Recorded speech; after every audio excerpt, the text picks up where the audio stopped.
Thanks for joining us here on Arc Salt Lake. I'm Brian Schnee. It is Wednesday, July 16th. It's Wednesday, so we have multiple Utah missing cases for you right now, starting with a 4-year-old cold case. You know, I know there's people out there that know what happened to her, and like my family needs those answers. It's been 4 years and 1 day since Candace Harris was last seen. She was 16 years old at the time she left the Odyssey House Treatment Center right here in Salt Lake City. Now, that was Candace's aunt, who tells me she believes there are people out there who know exactly where to find her niece. I asked her about carrying the weight of leading the charge to get answers for her family 4 years later. It has been 4 years and 1 day. Yeah. What goes through your mind when there's an anniversary and still no resolution at this point, and knowing where Candace is?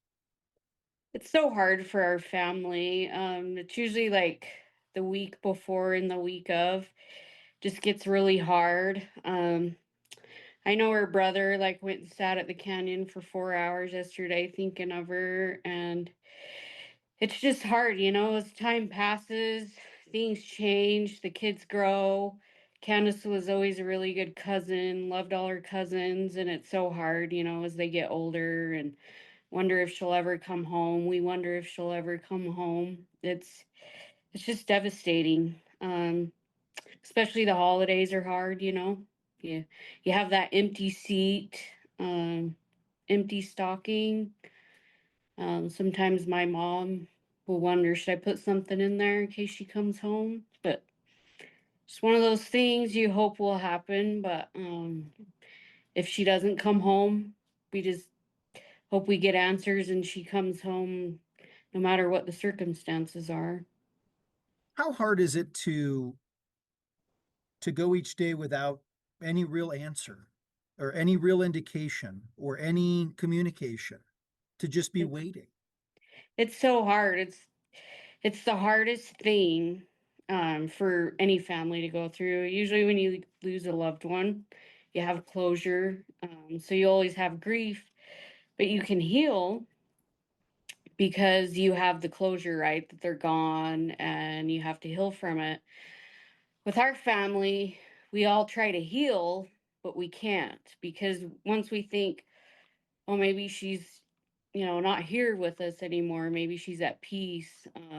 So you try to make peace with it the best you can, but then you wonder in the back of your mind, well, maybe she's out there somewhere, right?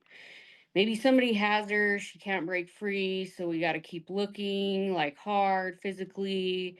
It's just emotionally draining every day. Every day I think of her, like in the morning before I go to bed. It's just agonizing pain. Relationship like with them? Do they provide updates? Do they give you anything that says we're still working really hard on this these many years later? They do give me updates.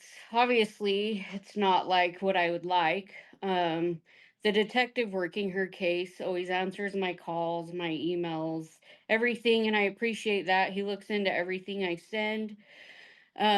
He does to this day. He still has done some interviews. They're very limited on what they could tell me. I know there's a couple people out there. Typically, everyone he's questioned have had lie detectors tests. There is some that has failed. I'm not able to exactly know who. I have a pretty good idea. Um, so what that tells me is there's some people out there that know where she is, right?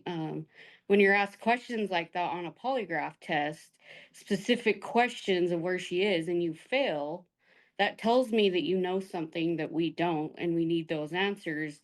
And we are relying on those people to tell us where she is.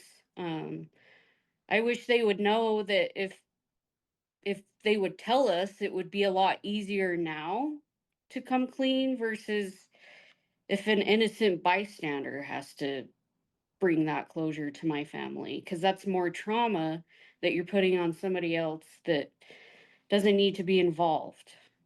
So often we hear of some individual who's been found, remains that have been found. Mhm. I know you've been asked this question too, but when you hear about that, Do you quickly jump to the hope that that is Candace, or are you more reserved now that time has gone on if someone is located? When we do see those, we do jump because if I'm being honest, with the information that we do have, I can't speak, say, 100%, but I think that's the circumstances of where we are today. So when I do see that, yeah, we do jump because there's a possibility it could be her, and then you hear, oh, the remains are older, so then it's like, oh, maybe we're getting closer, and then you hear, oh, it's not her, it's somebody else. And so you're like, oh, now I'm back to square one again. And then the grief and everything starts over again, right? Like, okay, we're back to square one again. What if she's out there? That wasn't her. It's a lot of things. My family's had to go through therapy to try to handle this type of grief, and all the stages. There's stages of grief that you normally go through, but without closure, the stages are a lot different. You typically go through those stages over and over and over. So it's very hard when you see those kind of things on TV, that you would want that to be your loved one, right? Nobody wants that kind of outcome, but at the same time, you're just longing for those answers and peace, so it can all just come to an end because it's just so antagonizing every day, of the pain. So you just want it to end and have those answers. I know. I know there's people out there that know what happened to her, and like my family needs those answers. Every day we have to deal with this, and I know it bothers them too. If you have any type of soul, it would bother you to know. But you need to tell us where she's at, because it'll bring you peace too, to tell us where to find her. Well, Candace was last known to be in Tooele after she left the Salt Lake City facility. Keep in mind, this was 4 years ago, July 15th, 2021. She was on social media briefly after she left the Odyssey house. Her family holds hope that she may still be out there, may still be alive, but you also heard the family talk about what the other scenario would look like. A reward still being offered for information. Salt Lake City is investigating the case, which is now considered cold. If you have any information on Candace but would like to remain anonymous, you can use their text-to-tip service. Text the information to the number you see right there on your screen, 274-637, and doing so will not reveal your identity to police, but it could be very helpful. The search for 42-year-old Chad Biringham is now open to public crews after police tracking dogs were unable to locate him. He was last seen at a campsite near Jacob City in the Soldier Canyon area in Tooele County Monday morning. He was reported missing after failing to return to his site in Soldier Canyon. For a photo of Chad, I posted a picture on my Facebook page earlier if you'd like to get a look at what Chad looks like and what he may be wearing for a description. And just after noon, search and rescue teams, deputies, and specialized units searched for Biringham over the past 3 days using drones, tracking dogs, a helicopter, and an airplane. Police initially asked the public to stay out of the area to avoid disrupting the official search operations and possible evidence. But because the tracking dog teams could not find his scent, they are ready for the public's help. If anyone comes across evidence or clues, officials say do not touch what you find. Instead, call the Tooele County Sheriff's Office using the number you see on your screen, 435-882-5600. And out of West Valley, 18-year-old Julian Francis Kawet has been missing since June 19th, meaning has not been seen or heard from for nearly a month now, 27 days. Sadly, the only photo we have of him, it's from the National Center for Missing and Exploited Children. According to the posting on NCMEC, if you see Julian, you should not approach him.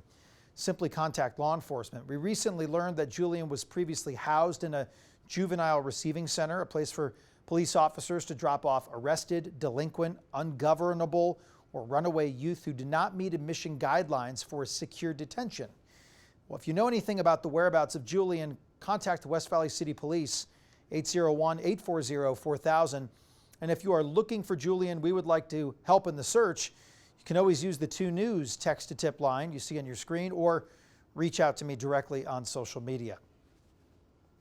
The search for Kylie Ariano continues. It's now been 48 days since she was last seen walking towards Logan Canyon with a suitcase in tow. I spoke to her mother, Stephanie, earlier today, who expressed frustration with the lack of leads and any information. She told me it feels like her daughter just disappeared into thin air.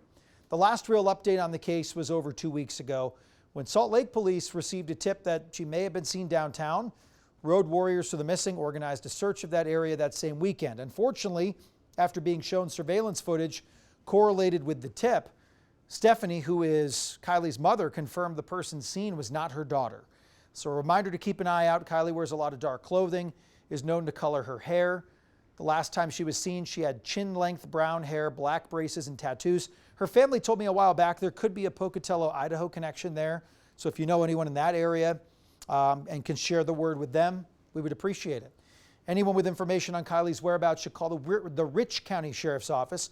That is at 435-793-2285, referencing the case number you see on your screen, which is 25R308. For continued coverage on Utah's missing cases, join us Wednesdays, 7 o'clock, right here on Arc Salt Lake. We are dedicated to helping Utahns find some answers, find some closure for you and your families. And like always, you can reach out on social media. Many of you have, even with some tips. Please keep doing it. And be sure to send me a message if you have a case you would like us to look into.